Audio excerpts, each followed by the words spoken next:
श्री सदका माताजी महातीर्थ गुलाबगंज आबू का वो महातीर्थ जहाँ प्रकृति का सुरम्य वातावरण है। पहले बरसू मालवा पछे बरसू मेवाड़ आबू मत दे ओढ़बो बरसू बारंबार। भले ही बरसात कम होती हो लेकिन आबू पर बारिश होती है। आबू को ओढ़वो देने का अवसर ही नहीं मिलता। ये हम खूबसूरत झरने देख रहे हैं। सिरोही जिले के गुलाबगंज रेवदर तहसील के पास, गुलाबगंज के पास कुछ किलोमीटर पहाड़ी के ऊपर चढ़कर ये खूबसूरत तीर्थ दिखता है। बड़ा ही खूबसूरत है। यहाँ के बरसाती झरने मन को मोह लेते हैं। यहाँ साधक जाते हैं, श्रद्धालु जाते हैं और पूरे दिन का आनंद लेकर आते हैं। सावधानी से जाते हैं और सावधानी रखनी भी चाहिए। यहाँ की हरियाली देखते बनती है। यूं तो आबू राज ही महातीर्थ है। सिरोही से जब ये टीम वहाँ पहुँची, वहाँ भोजन प्रसादी की व्यवस्था की, तो निश्चित रूप से आनंद की कोई सीमा ना रही। और इन दिनों में श्रावण के महीने में प्रकृति ने मानो हरियाली चादर ओढ़ी हुई है। प्रकृति श्रृंगार कर रही है। महादेव का प्रकृति श्रृंगार कर रही है इन महातीर्थों का। आबू स्वयं तीर्थ है।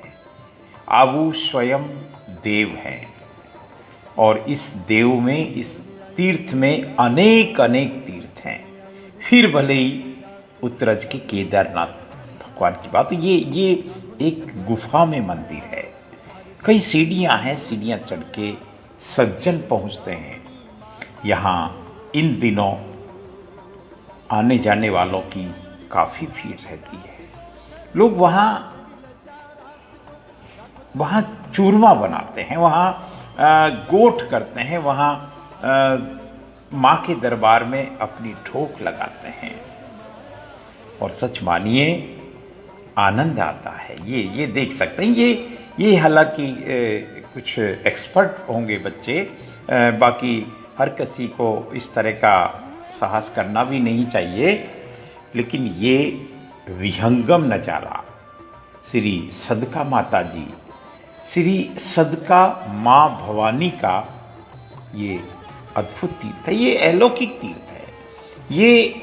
ये अलोप तीर्थ जिसको कह सकते हैं। और आबू में सिद्धों संतों का ये पसंदीदा तीर्थ होते हैं। यहाँ साधु विराजते हैं जो वहाँ जो भी कोई आते हैं उनकी व्यवस्था में यथा योग सत्कार करते हैं।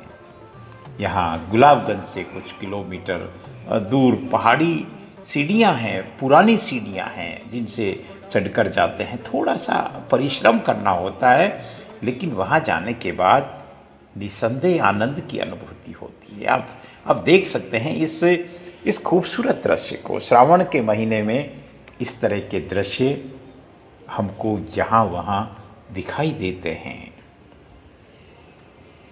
आप देखिए इस विहंगम नज़ारे को और आपको आनंद की अनुभूति होगी। लेकिन एक बात सिरोही टेम्पल्स के माध्यम से मैं निवेदन करूँगा कि ऐसे स्थानों पर सावधानी तो हमको रखनी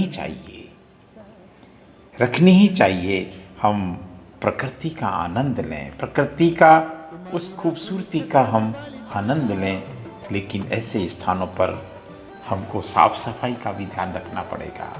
ऐसे स्थानों पर हमको थोड़ी सावधानी भी रखनी पड़ेगी। हमको अपना ख्याल रखना पड़ेगा, प्रकृति का ख्याल रखना पड़ेगा। हमको ईश्वर चिंतन करना पड़ेगा। सात्विक भावों से हमको वहाँ जाना पड़ेगा। और मैं फिर कह देता हूँ, आबू मत दे ओढ़बो बरसू बारंबार। वर्तमान में हम एक चीज़ बड़ी अच्छी देखते हैं कि आबू में बरसने वाले पानी को सहेजने के बंदोबस्त भी हैं।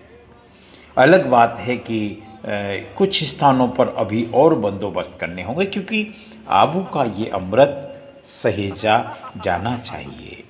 ये देख सकते हैं ये पूरी टीम, और इस तरह की टीम जब हम देखते हैं आबू परिक्रमा जब होती है तो सच मानिए आनंद की अनुभूति होती है। ये आबू का महान तीर्थ है।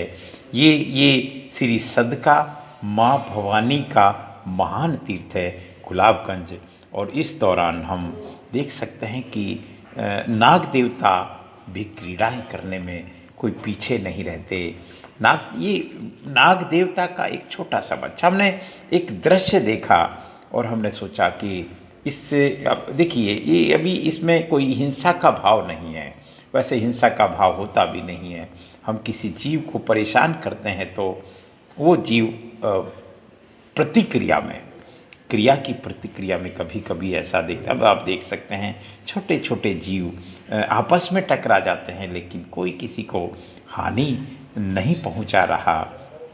और इस तरह के दृश्य, ये दृश्य मैं राजेंद्र नरू का, मुझे जब भी कोई ऐसा अवसर मिलता है जहाँ प्रकृति के दर्शन होते हैं, जहाँ जीवों के दर्शन होते हैं, जहाँ ईश्वर अंश जीव अविनाशी कहने की बात आती है, तो वहाँ इस देवनगरी के देव दर्शन के माध्यम से हम ये चर्चा करते हैं।